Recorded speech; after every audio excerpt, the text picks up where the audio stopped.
I sindaci delle 3 province interessate dalla nascita del nuovo Tribunale della Pedemontana si sono già espressi in modo molto chiaro e ora, a poche ore dalla discussione della mozione contro il Palazzo di Giustizia bassanese, si esprime nuovamente anche la sindaca della città del Ponte. Elena Pavan in una nota si dice sconcertata dalla posizione dei consiglieri comunali iberici che va contro la volontà di un territorio vasto.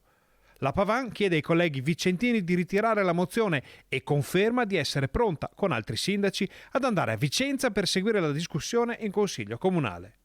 L'inserimento della mozione all'ordine del giorno dell'Assemblea di domani ha causato un terremoto politico e arrivano le puntualizzazioni da parte dei dirimpettai vicentini.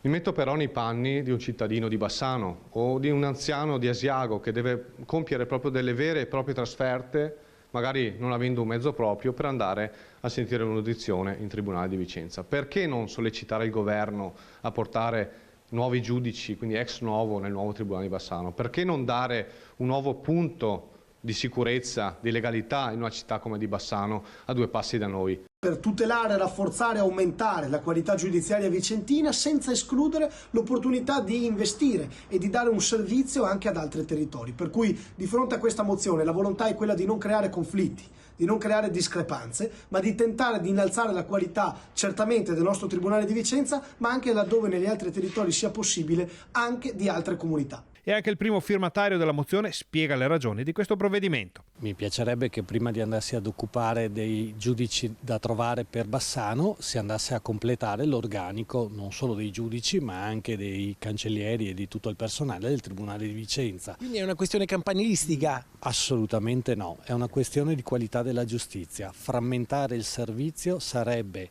svantaggioso sia per Vicenza che per Bassano e per tutta la provincia.